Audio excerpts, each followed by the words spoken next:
Imagine waking up in a river town, right? It's early, a wet Wednesday morning, and the fog is rolling up so thick from the Missouri River bluff that it just completely swallows the trees along the bank. Yeah, that really heavy, isolating kind of mist. Exactly. You step outside, the air is damp and chilly, and suddenly cutting right through all that fog, you hear them. The deep, resonant Abbey bells just ringing out across the campus. Oh, that sounds incredible. So atmospheric. It really is. And you watch students, their heads are down against the drizzle. They're crossing those old brick pathways because it's finals week. Ah, right. The tension. Oh, totally. The atmosphere is tense. It's exhausted, but it's also oddly beautiful. I mean, it feels cinematic, moody. Honestly, it feels like the perfect setting for a mystery. Which is exactly what we have today. Right, because today, for this deep dive, we are looking at this incredibly fascinating, interconnected web of stories in daily life. And it's all centered around one specific day, May 13th, 2026, at Benedictine College in Atchison, Kansas, and the broader literary universe of Chesterton Radio. And what's so cool about this stack of material is how it all weaves together. Yeah, every single piece of this. I mean, from a quiet morning prayer to a classic English manor murder to a modern campus thriller, they are all asking one terrifying question. Which is, why do human beings fight so hard to avoid bearing the truth? man, that is a profound question. And honestly, that heavy atmospheric weather you just described, it mirrors it perfectly. How so? Well, because the psychological weather of avoiding the truth feels exactly like walking through a dense fog. You can only see like a few feet in front of you. Yeah, you're disoriented. Exactly. You're disoriented and you're hyper-focused on just not tripping over your own feet. And when the truth finally does break through, it's like those Abbey bells. Resonant, undeniable. Right. It cuts through the confusion, but it can also be incredibly jarring if you've gotten really comfortable hiding in that mist. And we are going to see exactly how jarring that can be today. Because by the end of this deep dive, we're going to explore how a broken fountain pen in a 1920s English library and a missing pair of soccer cleats on a modern college campus somehow share the exact same theological meaning. I love how those two completely different things connect. It's brilliant. It's wild. But to understand that, we have to start where the day itself starts in Atchison, which is with the morning prayer. Right, the foundation for the whole day. Yeah. We have the text for the Chesterton Radio Morning Prayer for this specific Wednesday, and everything we are going to discuss today is anchored by one very specific verse from the Gospel of John, chapter 16. Chapter 16, specifically verses 12 through 15. Yeah. This is part of what's known as the Upper Room Discourse. So this is right before the crucifixion. Exactly. Yeah. Christ is speaking to his disciples right before his arrest. He knows exactly what is about to happen, and he knows they have absolutely no idea what is coming. And he says this incredibly fascinating line. He says, I have yet many things to say to you, but you cannot bear them now.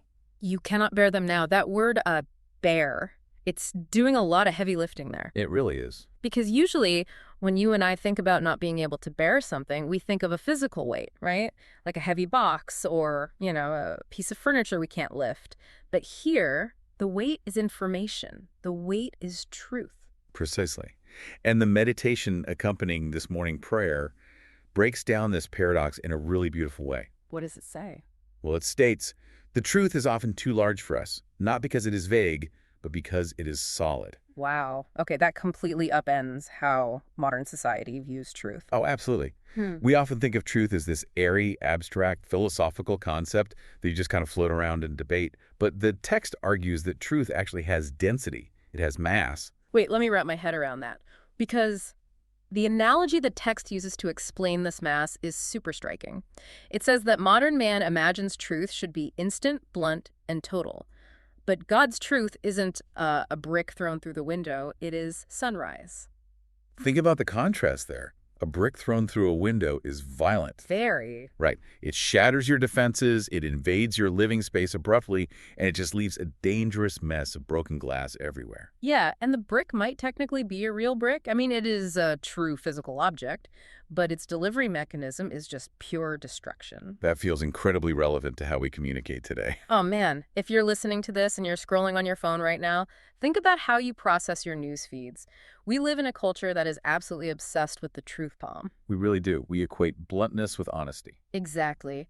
We think that if we just state a harsh fact as loudly and abruptly as possible, if we throw that brick through someone's window, we are somehow doing the world a favor. It's like trying to hydrate someone by hitting them with a high-pressure fire hose instead of just handing them a glass of water. That's a perfect way to put it. But the prayer text says no, that is not how divine truth operates. The sunrise, on the other hand, is the exact opposite of the brick. The sun is infinitely larger and more powerful than a brick. It has far more mass and reality. But how does it arrive? Slowly, gradually. Yes, it starts with a faint glow, it slowly illuminates the horizon, and it gently warms the earth. It gives your eyes the time they need to adjust to the light. It doesn't shatter the window, it comes through the glass to light up the room. Okay, let's unpack this a little, because I have to push back just a bit. Go for it. If God knows the whole truth, right, and he's deliberately holding back pieces of it, isn't that just lying by omission? Like, why not just give us the whole picture up front so we know what we're actually dealing with? That is the exact tension the morning meditation addresses. Yeah. And if we connect this to the bigger picture, it uses two brilliant metaphors to explain why withholding truth isn't deception. It's actually an act of supreme mercy. So first, God is compared to a physician measuring out medicine. Like a dosage. Exactly. If a doctor has a patient with a severe illness, the doctor knows the total amount of medicine required to cure them over, say, the next 6 months. But if the doctor gives the patient the entire 6-month supply of pills all at once... Oh, the cure will literally kill the patient. Right. The body cannot process it. The doctor measures out the dose the patient can bear today, so that they can heal enough to survive tomorrow's dose. Okay, that makes total sense.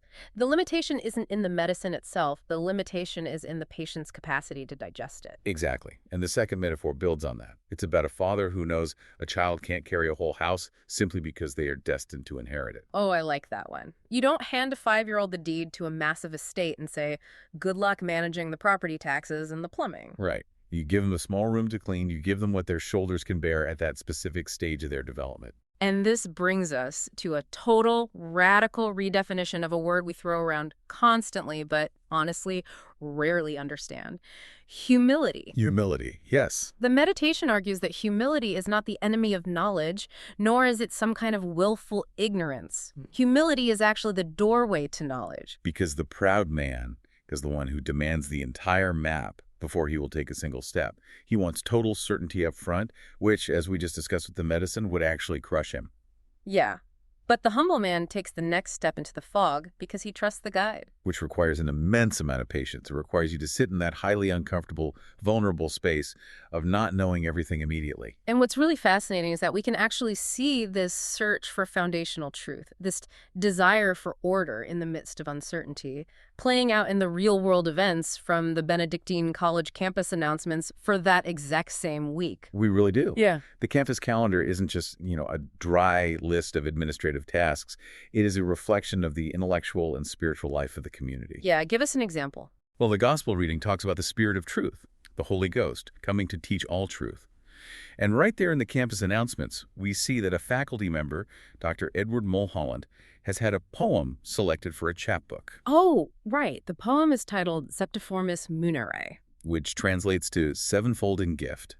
And it was selected for a Pentecost poetry chapbook called As of Fire by Bainbridge Island Press. Pentecost being the celebration of the Holy Ghost descending. So the deep theology they are praying about in the damp morning air is literally being written about, wrestled with, and published by the faculty in the afternoon. It's a living, breathing campus. It really is. And there's another item in the announcements that really caught my eye. It's a notice for a 54-day Rosary Novena beginning on May 12th, organized by a group called hopeandvictoryforamerica.com. Right. And before we dive into that, it might be helpful to explain what a novena actually is for those who might not be familiar. Yeah, good idea. Traditionally, a novena is a 9-day period of private or public prayer to obtain special graces, to implore special favors, or, make special petitions. But this one is 54 days. Yeah, the 54-day version is essentially 6 novenas strung together, 3 in petition, 3 in thanksgiving. It is a massive, sustained spiritual marathon. And the stated intention of this specific 54-day marathon is for restoring constitutional governance, praying for a government founded on God's law where inalienable rights are upheld.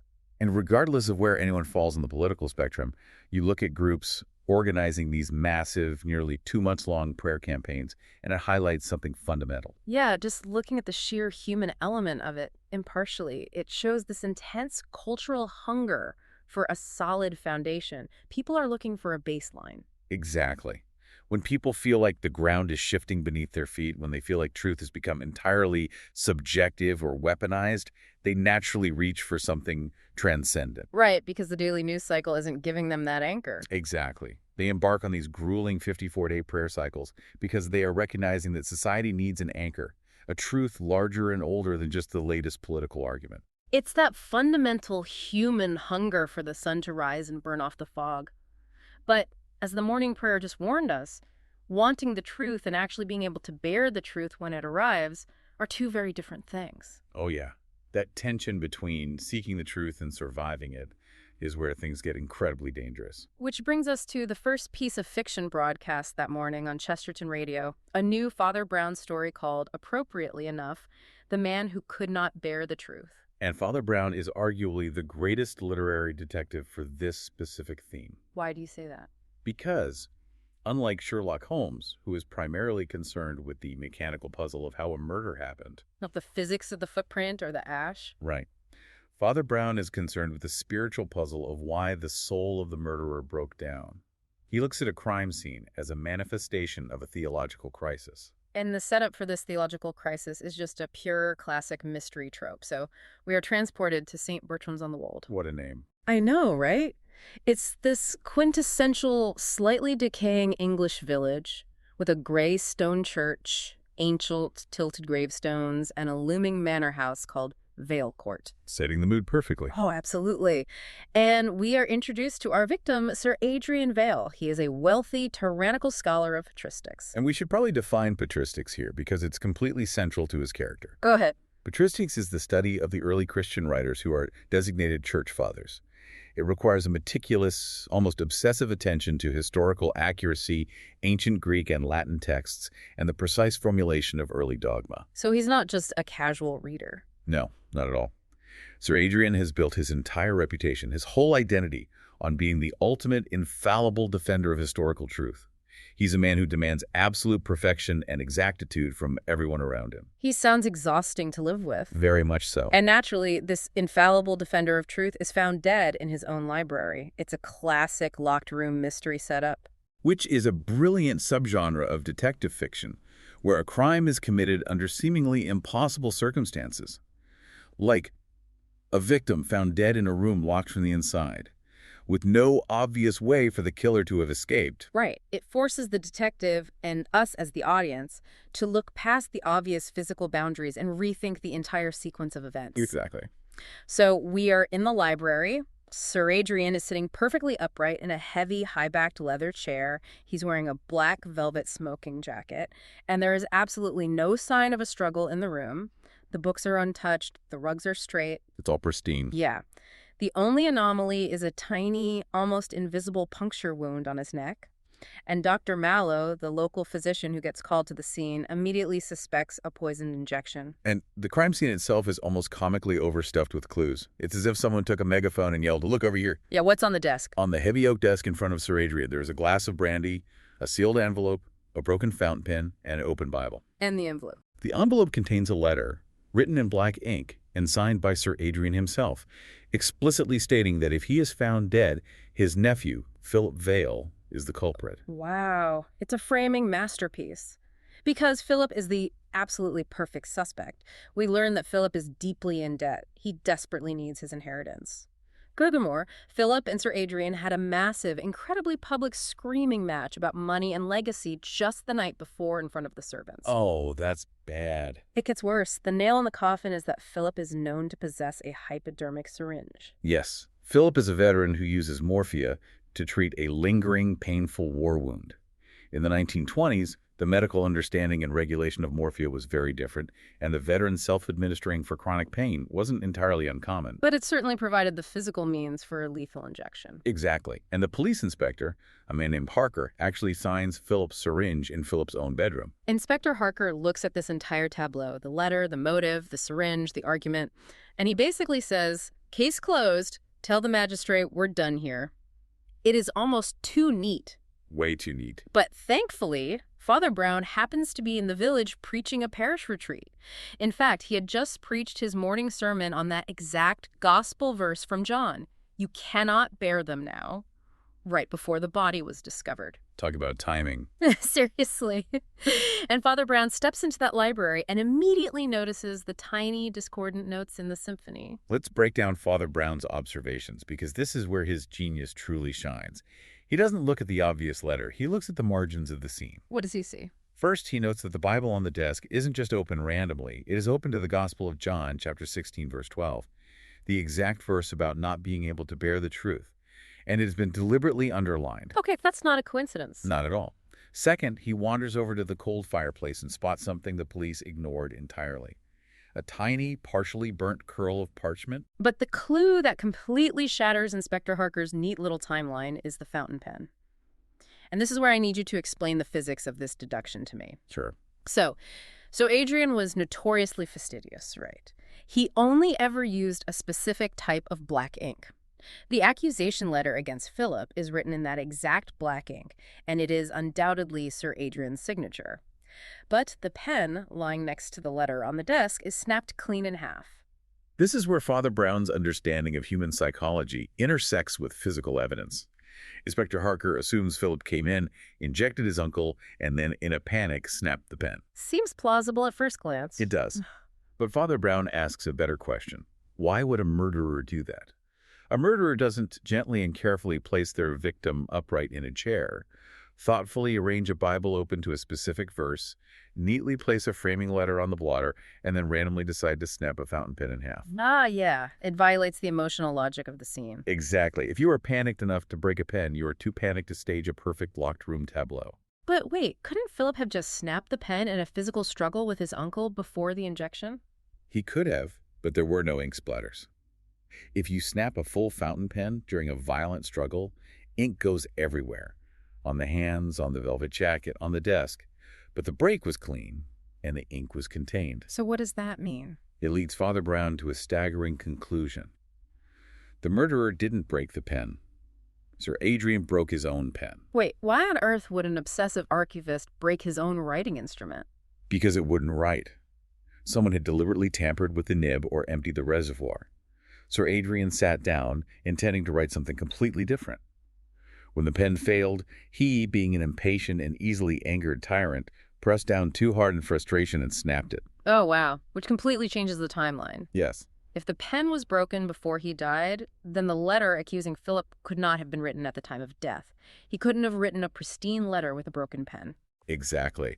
Sir Adrian must have written that accusation letter days or even weeks earlier during one of his famous tempers when Philip asked for money, and he just left it lying around in a drawer somewhere. So the murderer simply found it, realized how perfect it was, and placed it on the desk to frame the nephew. Precisely. It's a brilliant deduction, but it still leaves the biggest question. If Philip didn't kill him for the money, who did and why? Right. And Father Brown realizes the answer is tied to that tiny burnt curl of parchment in the fireplace and something that is actually missing from Sir Adrian's legendary collection, a 14th century miniature painting of Pentecost. Ah, the missing leaf. Yeah, Father Brown questions Miss Quill, Sir Adrian's incredibly efficient, almost terrifyingly competent secretary, and she admits the leaf has vanished. And this is where we need to dive into the history of how ancient books were actually made to understand what Father Brown realizes next. He asks about the parchment in the fireplace and discovers it was used as binding waste. Okay, yes, interrupting here, because when I first heard that term, I was completely lost. How does a valuable 14th century illuminated manuscript end up being called waste and stuffed into a book? It's a fascinating, if slightly tragic part of literary history. During the Reformation in the 16th century, and really throughout early bookbinding history, binders needed strong, durable material to reinforce the spines and covers of new printed books. Okay. Vellum and parchment, which is basically animal skin, are incredibly strong. So binders would take older, often Catholic, medieval manuscripts that were deemed obsolete or politically dangerous, chop them up and glue them into the spines of new books as structural support. Wow, they literally recycled masterpieces. They did. And over time, as the outer spine of the newer book decays or splits, antiquarians like Sir Adrian would discover these hidden fragments. Father Brown realizes that the missing Pentecost miniature wasn't stolen because it was a pretty picture. Why was it stolen? It was stolen because it had been used as binding waste centuries ago, and there was writing on the back of it. And what was written on the back of that fragment is the truth that shattered Sir Adrian's world. It contained a private historical confession from one of Sir Adrian's ancestors, a confession that conclusively proved that the great Sir Adrian Vale was not the true heir to the estate. His ancestor was an illegitimate, substituted child. Let the weight of that sink in. Sir Adrian Vale, the great tyrannical defender of historical truth. The man who spent his entire life writing dense academic books, condemning religious enthusiasm, demanding perfect, unyielding accuracy from everyone else, punishing his nephew for moral failings. His entire life, his aristocratic title, his wealth, his very identity was based on a historical fraud. It is the ultimate brick through the window. And you would think, in a standard Agatha Christie-style mystery, that the motive is obvious. Someone found out the secret, blackmailed him, and murdered him to keep the secret hidden so they could steal the estate. Sure, that's the standard trope. And there are suspects who fit that bill. Mr. Crane, the solicitor, and Dr. Mallow both knew pieces of the family history and had financial reasons to fear exposure. But this is a Chesterton radio story, and Father Brown operates on a deeper spiritual plane. He looks at the entire scene again, the broken pen, the partially burnt binding waste, the open, underlined Bible. And he realizes the tragic, beautiful truth. Which is? Sir Adrian wasn't murdered to stop him from hiding his illegitimate history. He was murdered because he was finally going to confess it. That is the ultimate aha moment. Father Brown pieces together the psychological final moments of this man's life. Sir Adrian found the parchment. He read the truth. His first instinct, driven by decades of pride, was to burn it and destroy the evidence. Which is why there was a burnt curl in the fireplace. Exactly. He actually threw it in the fireplace and lit it. But then he stopped. He stopped. He pulled it out of the fire. He sat down at his desk. He opened his Bible to the verse about the truth being hard to bear. He was preparing to do the hardest thing a proud man can do. Come clean. He was going to give Philip his rightful inheritance. Yes. He was going to face the public humiliation of admitting he was a fraud. He was experiencing that slow, painful, but ultimately healing sunrise of God's truth. He reached for his pen to write his confession, found it tampered with, broke it in a brief flash of his old temper, and then the killer struck. And the killer was Miss Quill. His fiercely loyal secretary. She injected him with the poison, but why? If she was loyal, why kill him when he's finally doing the right thing? Because we have to understand the deeply twisted psychology of Miss Quill. When Father Brown finally corners her and she confesses, she doesn't express remorse. She expresses disgust. Disgust. Yes. She says he was going to make himself ridiculous. The great Sir Adrian Vale, defender of truth, crawling into a confession like a penitent child. She didn't murder him for the inheritance money. She murdered him for meaning. It's like a deadly version of a modern parasocial relationship. You see this today with influencers or celebrities, right? Fans build up this image of a perfect, infallible idol. And the second that idol shows a flaw or admits a mistake or just acts like a normal, messy human being, the fans turn on them and try to destroy them. That is a brilliant comparison. Miss Quill didn't love the actual flawed, flesh and blood human being named Adrian. She worshipped his image. She worshipped the infallible archivist. Exactly. When the idol decided to step off his pedestal, when he decided to embrace humility and be a repentant human, she couldn't handle the cognitive dissonance. Her own identity was so wrapped up in being the right hand of the great defender of truth that his repentance felt like a personal betrayal. So she killed him to preserve the myth. She literally injected him with poison to freeze him in place to preserve the myth because she couldn't bear the reality. And Father Brown delivers this haunting assessment of her actions that I have not stopped thinking about since I read it. He looks at her and says, "Truth without charity is not the Holy Ghost. It is only a searchlight in the hands of a burglar." It is one of the most profound definitions of weaponized honesty in literature. A searchlight in the hands of a burglar. Think about how often we see that exact dynamic play out today. People weaponizing honesty just to expose others, to tear them down, to rob them of their dignity. We post something brutal online or say something cruel to a friend, and we defend ourselves by saying, "What? I'm just telling the truth." Right. But Father Brown is pointing out that if there is no love in the delivery, if the intent is not to heal but to harm, it's not divine truth. It's just a burglary. Ms. Quill thought she was protecting truth with a capital T, but she was really just protecting her own pride. And this ties perfectly back to the morning prayer reflection. True charity, true love, demands that we tell the truth, absolutely. But it demands that we tell it as God tells it, slowly, mercifully, like a sunrise. So that men may be saved by the truth, not merely struck down by it. Right. If the truth is too heavy to bear, Father Brown suggests the answer isn't to shrink the truth or hide it. The answer is to ask for stronger shoulders. Man, Chesterton Radio really delivered with that broadcast. It's a masterclass in theological mystery. But what is so incredibly cool about the programming for May 13th is that they didn't stop in the 1920s English countryside. They brought it home. They took this exact same theological premise, the unbearable weight of truth, the danger of false identity, the tension between mercy and justice, and they dropped it straight into modern-day Atchison, Kansas in our second story. The Tall Girl and the Truth Beneath the Bluff. And the connection between the classic Father Brown story and this modern campus thriller is established immediately with a brilliant, almost cheeky Easter egg. I loved this so much.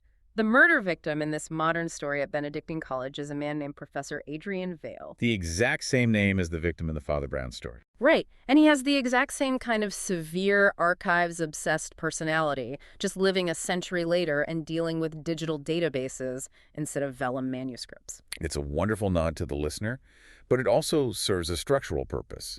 It establishes right away that we are dealing with the exact same spiritual disease. Pride and the refusal to bear the truth, just in a different setting. Right. Instead of a locked library in an English manor, the mystery unfolds against the backdrop of Benedictine College. And the author does an incredible job of utilizing the Gothic architecture of the campus to build tension. You have the towering bluff overlooking the Missouri River, the winding stone walkways, the heavy fog rolling up the banks, and the Abbey bells calling students to prayer while a killer is on the loose. It is incredibly atmospheric, and amidst this fog, we are introduced to our protagonist.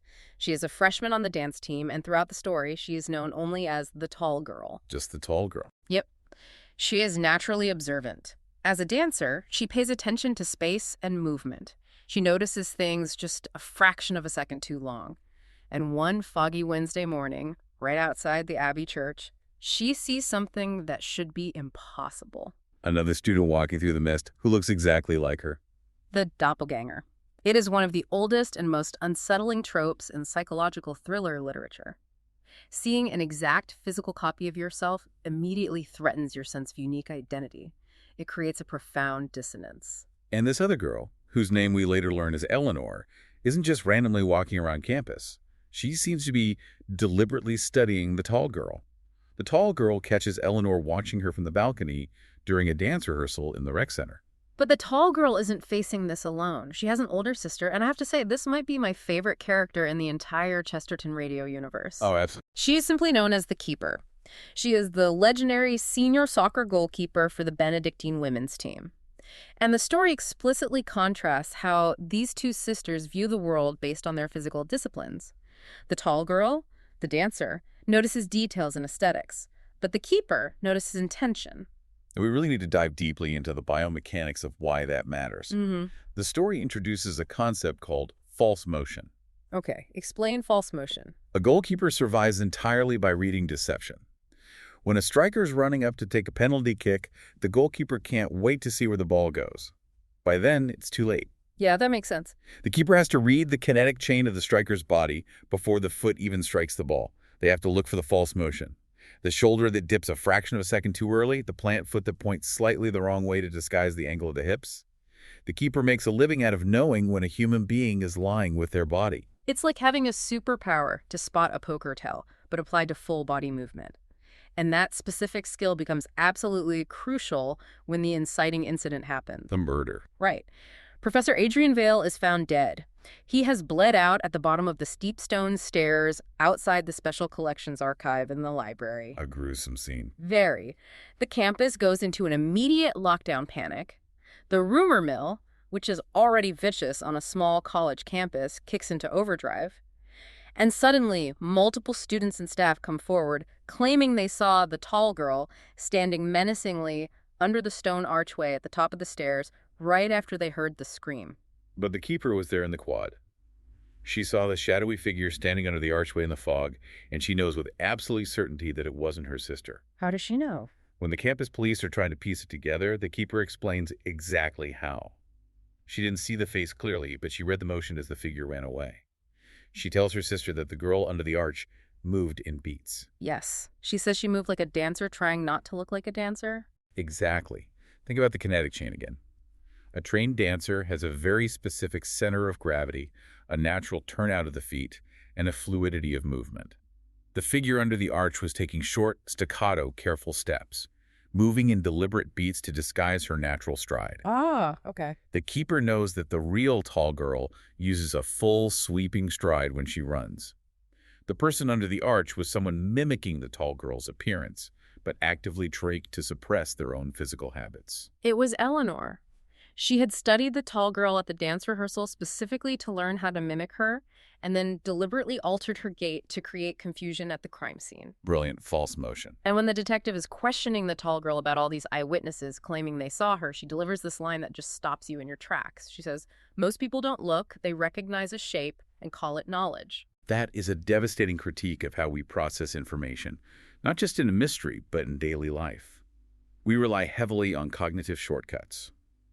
The students saw a tall girl in a dark coat standing in the fog, and their brains immediately supplied the label, the tall girl from the dance team, without actually verifying the details. If you're listening right now, think about how often you do that. You see a headline that confirms your political bias, or a photo that looks like a narrative you already believe, and you just recognize the shape of the story and call it knowledge. You don't investigate the mechanics of it. But the keeper doesn't deal in shapes or assumptions. She deals in hard, verifiable facts. And she remembers another critical detail from the crime scene. The footprint. Yes. When she rushed toward the stairs, she saw a footprint in the blood near the body. The police assumed it was the killer's shoe. But the keeper recognized the specific aggressive tread pattern of the sole.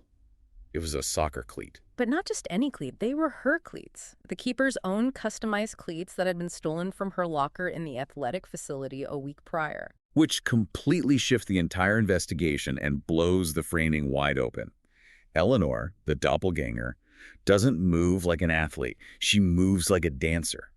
She couldn't have planted a firm athletic cleat print in a pool of blood while running away in a panic. So that means there is a third party involved. Exactly. Someone with authorized access to the athletic locker rooms stole those cleats specifically to frame the keeper, just in case framing the tall girl didn't work. The killer was building redundant layers of false motion. And to unravel this massive conspiracy, the sisters have to team up with the most infuriatingly charming, chaotic character in the story, Cassian Rook. Oh, Cassian. He is a recent graduate who just sort of haunts the campus, wandering into restricted areas. The story describes him as a young man who mistakes intelligence for absolution. He is a total Moriarty figure. He knows all the gossip, he knows how to hack the restricted administrative files, and he treats the entire murder investigation like an entertaining logic puzzle rather than a human tragedy. But Cassian is the one who points them toward the underlying motive. He breaks into the institutional advancement database and discovers what Professor Vale had found right before he died. The restricted file. Right. He pulled a restricted file concerning a massive student transfer and scholarship discrepancy. It turns out Eleanor is not a long-lost biological twin. The resemblance is just a cruel coincidence. Eleanor's entire legal identity at Benedictine College had been fabricated out of thin air. And this is where the mechanics of the fraud are so fascinating. We learned that years ago, the tall girl's family, the Voss family, had generously sponsored a child rescue scholarship foundation, but the foundation officials had embezzled and misused the funds. Classic corruption. Yeah, to cover up the missing money and to get Eleanor quietly integrated into the school without raising red flags, the college administration hijacked portions of the Voss family's legitimate donor records. They essentially used the tall girl's family history to build a fake parallel identity for Eleanor. It is an incredible violation. Eleanor had been entirely robbed of her own genuine history, her own past, simply to protect a corrupt financial system from exposure. And Professor Vale, in his rigid, unyielding obsession with historical accuracy and clean data, had discovered the discrepancy in the archives.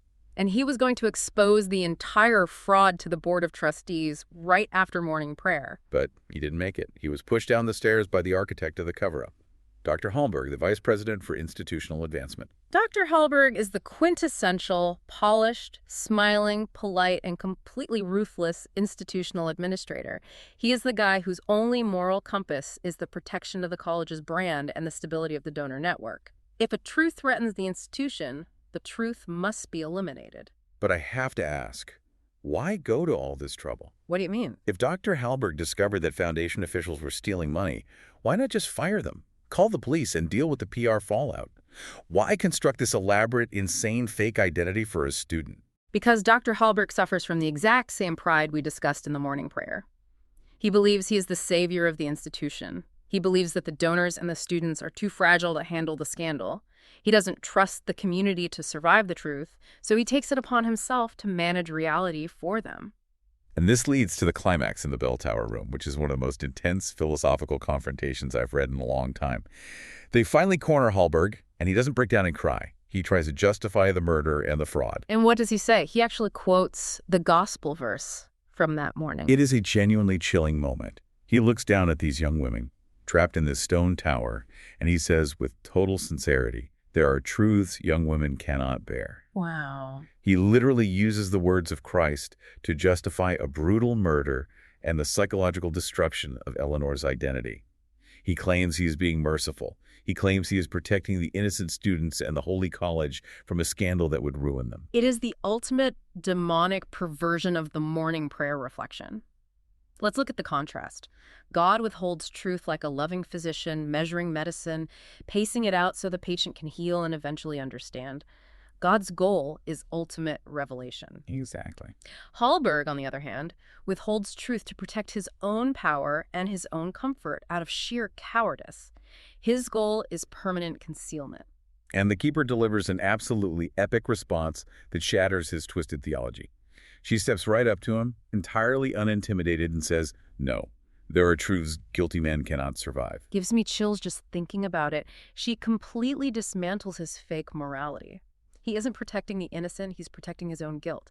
Because while truth must come with charity, as Father Brown taught us, the story explicitly concludes that charity without truth becomes a locked room where the innocent suffocates. That's a powerful line. Eleanor was literally suffocating inside a fake identity because Hallberg thought he was being charitable by hiding the crimes of the institution. And as the police arrive and Hallberg is arrested, we get one final, highly cynical thought from Cassian Rook before he slips away into the fog. He leaves a note on the desk for the sisters that simply says, "Truth is wasted on people who only want innocence." That is such a heavy, dense line. Truth is wasted on people who only want innocence. If you desperately want to remain innocent, if you want to believe that you are flawless, that your family is perfect, that your institution has never made a mistake, then you will constantly run from the truth. Because facing the truth means you can't be innocent anymore. You have to admit failure. You have to take responsibility. You have to grow up. And growth is always painful. It requires breaking out of the comfortable illusions we build for ourselves, which brings us perfectly back out of the realm of fiction and into the physical reality of the listener sources for that Wednesday in Atchison. Right, because while these grand dramatic themes of murder, doppelgangers, and institutional identity are playing out on the radio broadcasts, the actual students and faculty at Benedictine College on May 13th are facing their own very real, very grounded versions of this struggle to bear the truth. Yes, let's step away from the mysteries and look at the actual daily campus life happening that week. We mentioned at the top of the show that it was finals week, and the campus calendar notes that the Student Success Center is running final exam tests proctoring over that Murphy Recreation Center. And they are logging brutal hours, Thursday, Friday, and Monday from 8 a.m. straight through to 5:30 p.m. and again on Tuesday morning. You can just picture the physical exhaustion. Students dragging themselves across the wet brick pathways into the rec center, clutching their coffee and their flashcards, sitting down at a desk, and facing the unavoidable truth of what they actually studied over the semester versus what they merely skimmed. It is the mundane, everyday reality of being tested. An exam is a mechanism of truth. You cannot fake your way through organic chemistry or a medieval history final. The test reveals the reality of your preparation. And meanwhile, the broader culture of the campus goes on. The Raven Store is running an advertisement for their Atchison Heritage Tea, which honors the college's deep roots dating all the way back to 1858. It's a small detail, but it serves as a reminder that this institution, sitting on this bluff overlooking the river, has a deep, long history. It has survived generations of students seeking the truth, failing, trying again, and growing up. But the most profound real-world event on that calendar, the one that really grounds everything we've been talking about today, it's happening Wednesday night at 7 p.m. at Cana House of Hospitality, located down in town at 801 Santa Fe Street. For context, Cana House of Hospitality operates in the tradition of the Catholic worker movement. These are places dedicated to serving the marginalized, the poor, and the suffering directly, in a spirit of radical personal hospitality. And that evening, the Cultural Salon Melograno is hosting a panel discussion on human suffering in war. And the specific title of the conversation is Cry of the Heart. Can I co-suffer with my global neighbor? Co-suffer. That is a remarkably demanding concept. It's not asking, can I feel pity for them, or can I send $5 to a charity? It is asking if you have the spiritual capacity to suffer alongside someone else, to bear a portion of their emotional and spiritual weight. The panel features two professors who have witnessed this firsthand. Dr. Troy Bauckham is speaking about his direct experience with Polish families who opened their homes to host Ukrainian refugees fleeing the war. And Dr. Edward Mulholland, the exact same professor who published the Pentecost poem about the Holy Ghost we discussed earlier, is speaking about his time volunteering at the Karatepe refugee camp. And we should provide some context on Karatepe. This isn't just a generic sad place. Karatepe is a refugee camp on the Greek island of Lesbos. It was set up to house thousands of people fleeing war, violence, and extreme poverty in the Middle East and Africa. The conditions there have historically been incredibly difficult. Overcrowding, trauma, families who have lost absolutely everything, their homes, their livelihoods, and often their own family members. Now, think about how this real-world event connects to every single theme we have unpacked today. In the Father Brown story, Sir Adrian couldn't bear the truth of his own historical identity. It crushed him. In the Tall Girl mystery, Dr. Hallberg couldn't bear the truth of his institutional corruption, so he built a fake identity for Eleanor to hide it. They both resorted to violence to avoid the pain of reality.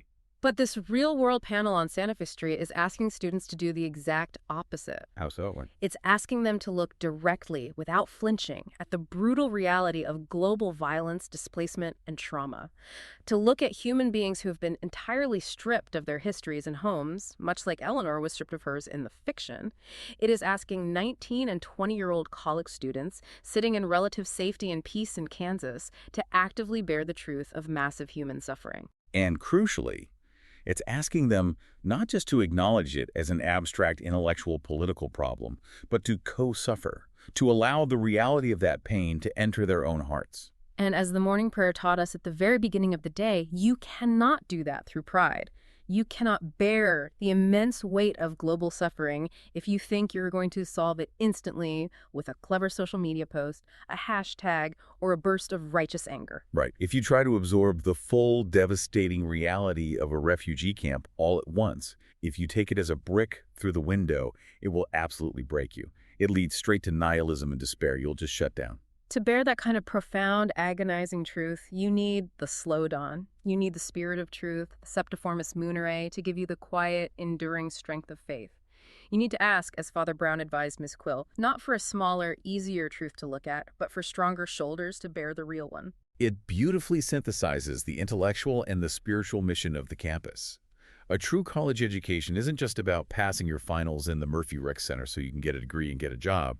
It is fundamentally about developing the moral and spiritual capacity to face reality without flinching, without resorting to false motion, and without hiding behind fake identities. Which brings us to the end of our deep dive today. We have traveled through a truly incredible stack of materials, from the damp, foggy morning air and the ringing Abbey bells of Atchison, Kansas, to the cold fireplaces of a 1920s English manor, to a college goalkeeper deciphering footprints in the blood, all the way to a real-world living room on Santa Fe Street discussing the profound theology of global suffering. And the core takeaway that unites every single one of these stories and events is this. Truth is not a weapon to be wielded in pride to destroy others like Ms. Quill did. Nor is it a scandal to be hidden in fear to protect your own power and comfort like Dr. Hallberg did. Truth is a slow, steady, often painful dawn. It requires the immense humility to be seen for who we really are, flaws, illegitimate histories, and all, and trusting that the light is ultimately meant to heal us, not to blind us. You know, we spend so much of our daily energy trying to figure out if other people are lying to us. We look for the false motions in our politicians, our friends, the media. We pride ourselves on being the keeper, spotting the deception. But think about your own routine today. As you go about your morning, ask yourself, what is a false motion you are performing day in and day out because you are afraid of a truth about yourself that you think you cannot bear? It is a terrifying question to sit with. But as we learned today from Sir Adrian and Dr. Hallberg, the massive psychological effort it takes to maintain an illusion is eventually what destroys you. What if the dawn isn't something you need to hide from? What if that slow revealing light, as uncomfortable as it is the only thing that can finally set you free? It is definitely something to meditate on as you step out into the fog today. Thank you so much for exploring this rich, atmospheric, and deeply profound collection with us. If you want to dive deeper into these stories and this specific literary universe, we highly encourage you to visit chestertonradio.substack.com, or you can immerse yourself in the broadcast directly at live.chestertonradio.com. You are now officially well informed. We will see you on the next deep dive. Keep a lamp burning, keep a good book nearby, and watch out for the false motion in the fog.